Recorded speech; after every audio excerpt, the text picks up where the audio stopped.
Injil Lukas pasal yang keempat, ayatnya yang ke-12. Demikian firman Tuhan. Yesus menjawabnya, katanya, ada firman, jangan engkau mencobai Tuhan Allah. Puji Tuhan, silakan duduk. Bapak Ibu yang terkasih, jemaat Tuhan yang terkasih, kalau kita membaca ayat ini, kalau kita baca dari ayatnya yang pertama, ini adalah sebuah peristiwa di mana ketika Yesus setelah dia berpuasa selama 40 hari, dia diperhadapkan dengan yang namanya ujian. Sekali lagi saya mengatakan, setelah dia berpuasa 40 hari, dia diperhadapkan dengan ujian. Tetapi Alkitab berkata Yesus setelah 40 hari dia berpuasa, dia harus melewati yang namanya ujian. Di akhir-akhir hari di mana dia akhiri puasanya, dia diperhadapkan dengan ujian. Dan ujian yang dia hadapi bukan ujian yang ecek-ecek, bukan ujian yang seperti kita kebutuhan dapur atau kebutuhan lain, bukan. Tapi apa yang dia alami ini menunjukkan bahwa nama Yesus, ingat baik-baik, nama Yesus itu lebih daripada apapun yang ditawarkan. Amin. Haleluya. Kita lihat ayatnya yang ketiga. Lalu berkatalah iblis kepadanya, jika engkau anak Allah, suruhlah batu ini menjadi roti. Jawab Yesus kepadanya, ada tertulis, manusia hidup bukan dari roti saja. Ujian yang pertama yang diperhadapkan kepada Yesus berbicara tentang kebutuhan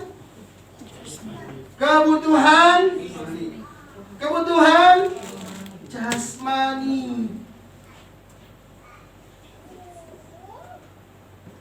Berbicara tentang apa? Makan. Ada banyak orang demi untuk memenuhi kebutuhan perutnya, demi untuk memuaskan keinginannya, dia mampu melakukan apa saja.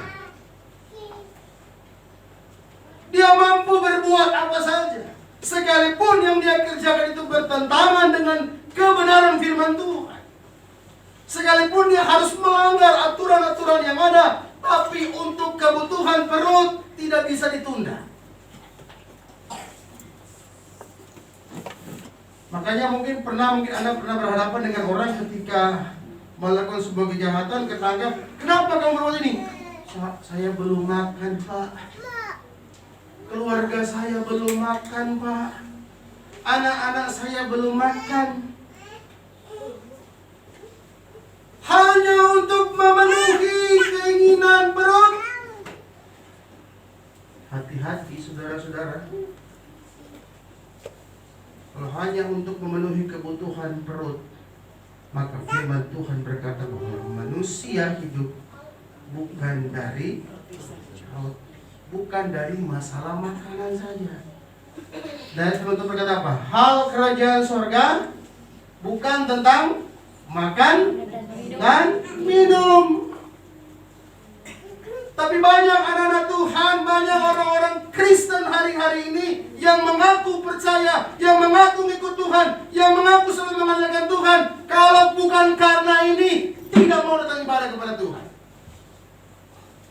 Kalau sudah bersentuhan dengan ini, ibadah nomor sekian, cari Tuhan nomor sekian.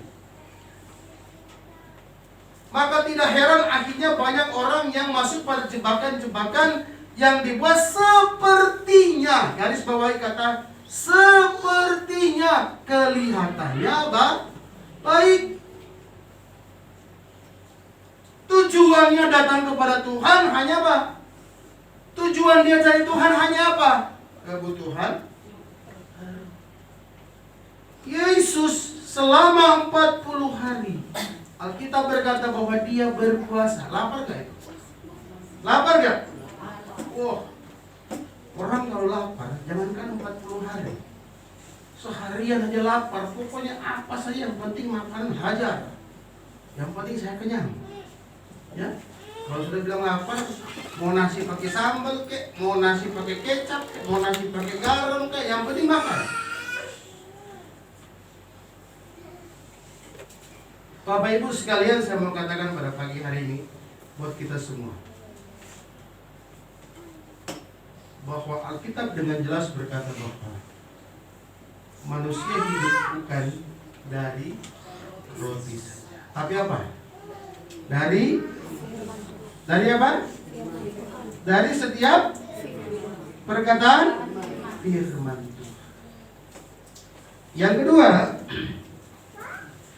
kemudian iblis membawa Yesus ke suatu tempat yang tinggi dan dalam sekejap ia memperlihatkan kepadanya semua kerajaan dunia.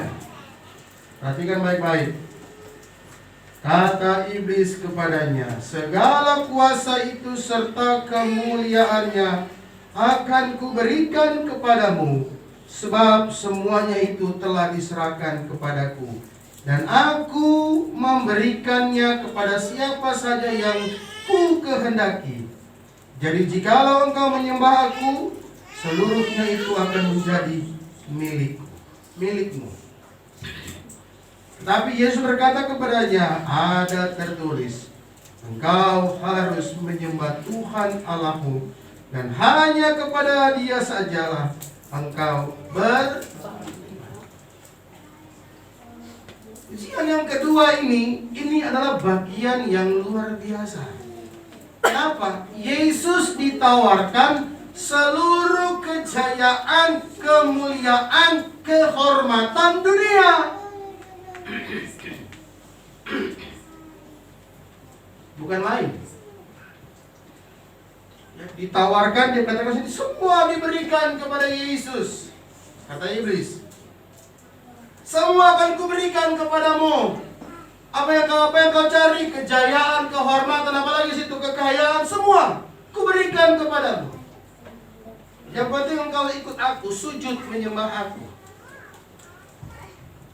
Saudara-saudara, fakta bahwa ini seringkali terjadi dalam perjalanan iman percaya anak-anak Tuhan. Ada yang tinggalkan Tuhan hanya karena hal-hal yang demikian.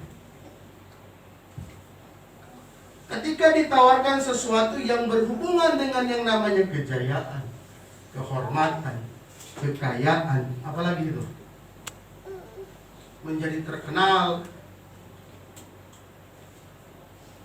Yesus berkata bahwa mulai melupakan yang namanya kebaktian.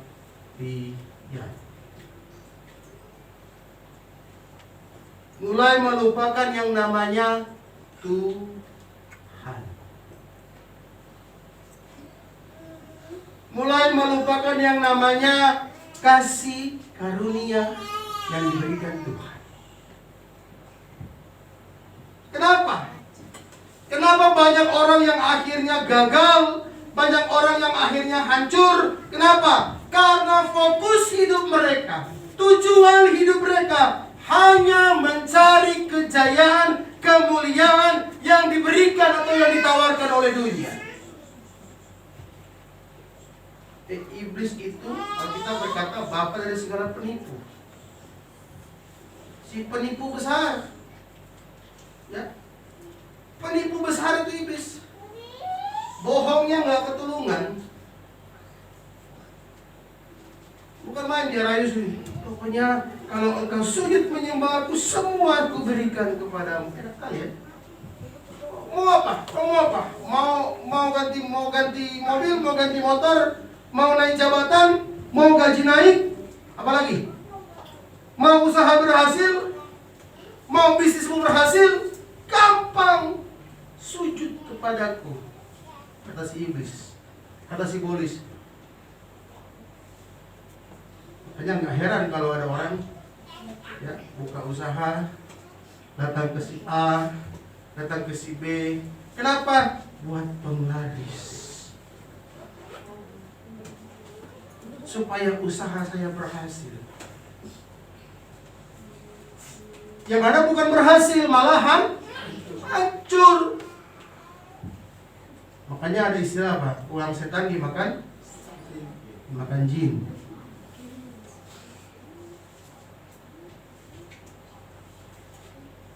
Yang paling parah lagi kalau ada orang habis berjudi pulang, Pak, bawa duit ke Pak. Puji Tuhan, tadi malam dapat berkah. Dari mana Pak? Semalam saya menang. Menang apa? Bawa pulang ke rumah, bilang ini berkat Tuhan.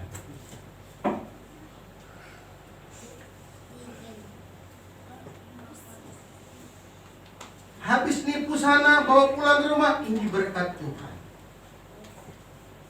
Oh, berkat Tuhan caranya seperti itu.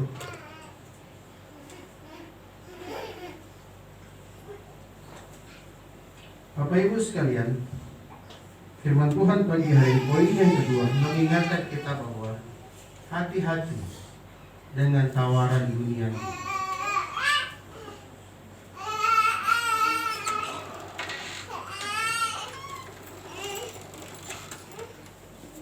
Hati-hati dengan apa yang ditawarkan, diberikan oleh dunia kepada kita. Karena sudah pasti dia tidak akan pernah memberinya dengan cuma-cuma. Dia bilang apa di situ? Aku berikan, tapi apa? Sujud, menyembah. Dengan kata lain, kita memberikan diri, kita mengabdikan diri kepada dia. Ini kan repot.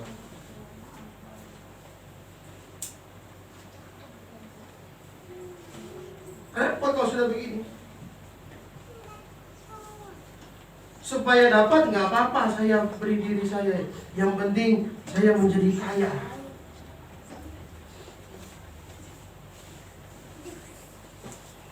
Firman Tuhan katakan apa itu? Tetapi Yesus berkata kepadanya, ada tertulis, engkau harus menyembah Tuhan Allahmu dan hanya kepada Dia sajalah engkau hanya kepada Dia sajalah. Kepada siapa? Kepada Dia, Yesus Kristus Tuhan. Katakan amin. Amin. Tidak ada yang lain. Tidak ada yang mampu menggantikannya. Tidak ada yang mampu menyamainya. Tidak ada yang mampu untuk melebihinya. Hanya Dia, Yesus satu-satunya yang harus kita sembah. Amen. Yang harus kita muliakan. Amen. Yang harus kita tinggikan. Amen. Yang dimana perbaktian kita hanya kepada Dia. Amen. Firman Tuhan katakan apa? Kalau engkau datang kepadanya, engkau mendekat kepadanya, engkau mencari Dia, engkau menyembah Dia, engkau berbakti kepadanya, maka Dia katakan apa? Roti makananmu, ya, semua disediakan Tuhan bagimu. Amin. Amin.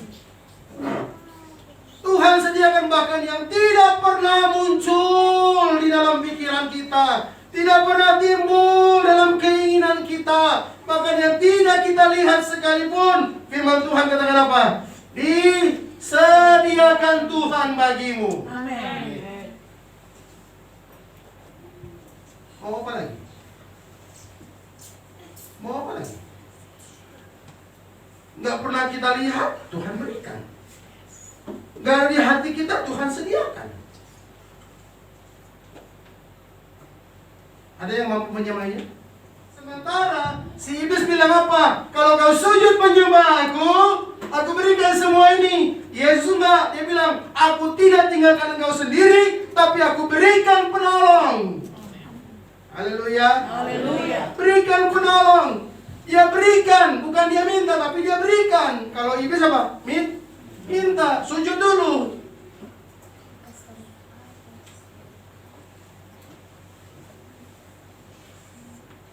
Makanya saya mau katakan kepada jemaat, kalau Anda di luar sana, nanti di luar sana ada tawaran yang bertentangan dengan kebenaran firman, katakan tidak. Apapun itu, jika bertentangan dengan firman Tuhan, kita harus berani katakan tidak. Amin. Walaupun nanti kita begini, ya coba saya terima. Tuh dia tuh punya mobil baru. Tuh dia tuh punya motor baru. Tuh dia tuh naik jabatan. Tuh dia gajinya naik.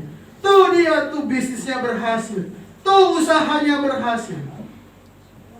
Lanjut. Kemudian iya di sini huruf kecil berarti menunjuk kepada simbolis. Ia membawa Yesus ke Yerusalem dan menempatkan dia di hubungan bait Allah. Lalu berkata kepadanya, jika engkau anak Allah. Dia tahu loh Yesus itu anak Allah. Iblis tahu Yesus itu anak Allah.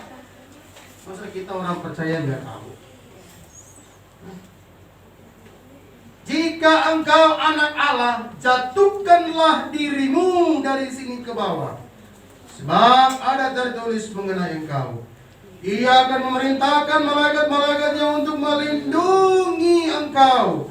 Dan mereka akan menata engkau di atas tangannya. Makanya saya katakan kepada orang pastori, kepada teman-teman, saya bilang, setan dulu dengan setan sekarang berbeda. Setan dulu nggak tahu make up. Setan dulu nggak tahu dandan. Setan dulu nggak tahu salon. Makanya setan dulu lihat dulu. Rambutnya panjang, giginya panjang, matanya belok, lidahnya panjang. Kenapa? Karena dia belum tahu salon. Dia belum tahu yang namanya pedicure belum tahu dia. Tapi setan yang sekarang, wih.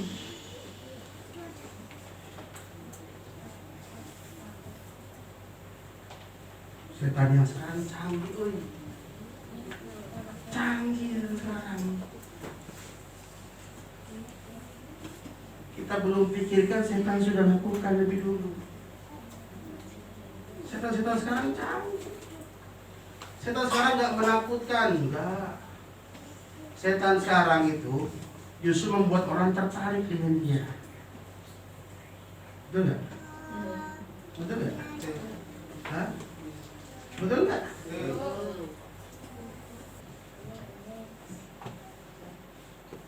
Sekali lagi saya mau katakan, setan sekarang nggak menyeramkan. Tidak menyeramkan. Gak heran kenapa Allah menghukum Sodom dan Gomora. Karena apa? Hal-hal yang demikian. Makanya saya mengatakan hati-hati. Bekali anak-anak kita dengan firman Tuhan. Amin. Amin. Amin. Harus proteksi mereka dengan firman Tuhan. Karena nanti ke depan mereka akan lebih apa ya namanya? Lebih canggih daripada kita. Ya. Bekali mereka dengan firman Tuhan. Saya mau katakan pagi hari ini, hari-hari tanda-tanda zaman sudah dekat. Sudah banyak tanda-tanda. Dan firman Tuhan terus digenapi. Apa yang dikatakan firman Tuhan terus digenapi. Ya.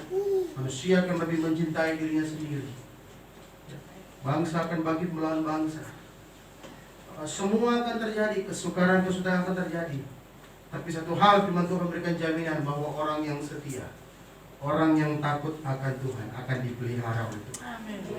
Amin. Amin. Haleluya. Jadi saya mau katakan, ketika iblis mencobai Yesus, dia pakai apa? Dia pakai apa? Dia pakai apa? Selama 3 kali dia coba Yesus, dia pakai apa? Pakai apa? Pakai ayat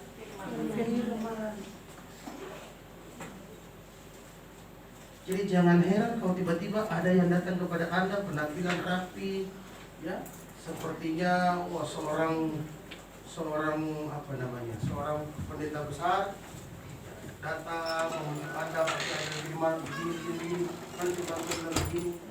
Jangan heran, karena jauh sebelum kita Yesus pun sudah mengalami itu. Dicobai pakai firman.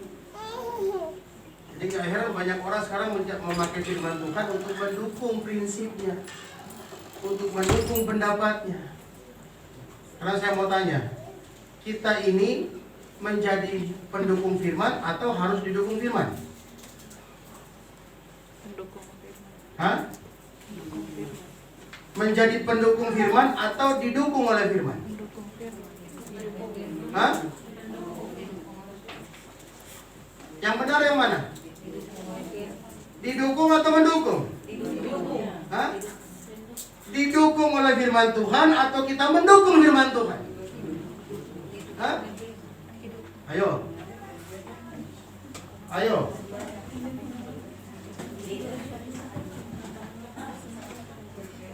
Mari semua, saya mengajak semua jemaat, mari kita pakai apa yang Tuhan beri kepada kita. Kita didukung oleh firman Tuhan atau kita mendukung firman Tuhan? Hah? Didukung firman Tuhan atau mendukung firman Tuhan?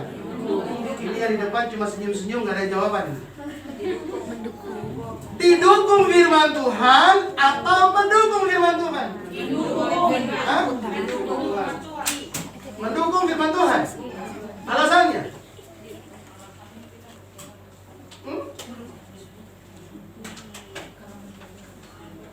Ayo. Alasannya? Jadi kita harus jadi jemaat yang benar-benar mengerti dan mengerti.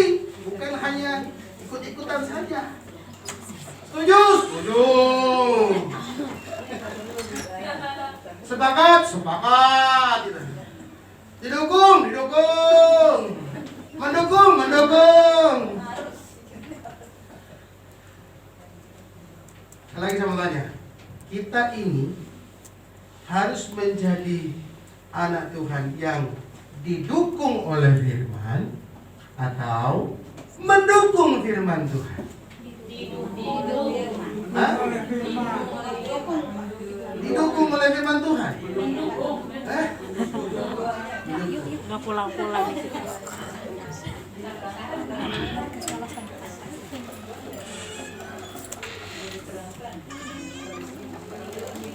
Begini, saya mau kasih perbedaan begini.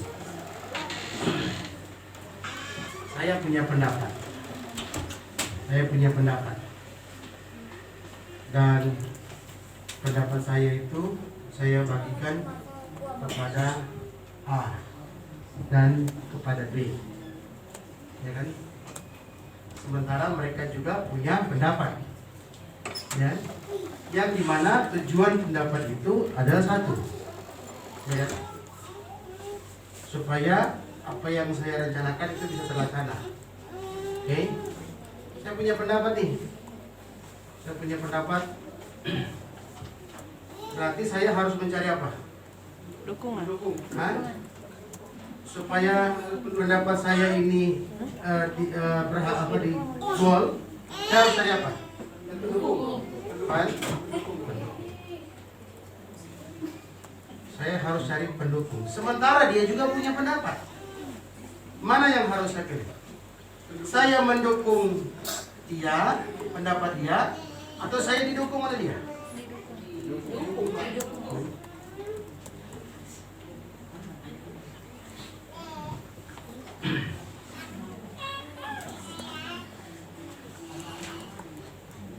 Sudah bisa bedakan? Hah? Apa lagi? Mendukung atau didukung? Mendukung. Hah? Padahal itu sudah kasih tahu tadi. Please. Pelakunya kan kita harus didukung. Harus didukung ya? Nah, didukung ya. Nggak apa-apa, itu pendapat. Tapi saya akan jelaskan. Firman Tuhan dengan jelas mencatat bahwa 3 kali Yesus dicobai oleh iblis dengan firman Tuhan. Oke. 3 kali pula Yesus memberi sanggahan dengan firman Tuhan. 3 kali pula Yesus berikan jawaban dengan firman. Kalau kita menjadi pribadi yang didukung oleh firman Tuhan, berarti firman Tuhan ini harus mendukung setiap pendapat kita.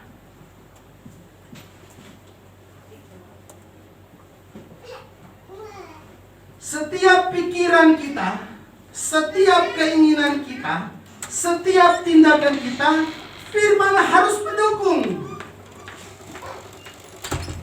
Sementara posisi firman itu lebih tinggi. Yohanes bilang firman itu adalah Allah sendiri. Masa firman yang harus mendukung kita?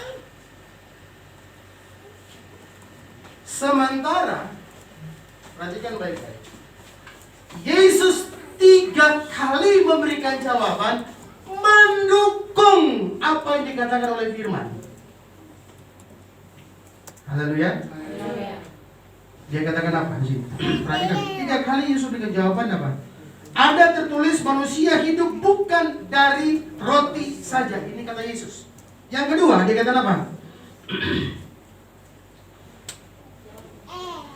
Tetapi Yesus berkata kepadanya, ada tertulis engkau harus menyembah Tuhan Allahmu. Terus dikatakan apa berikutnya?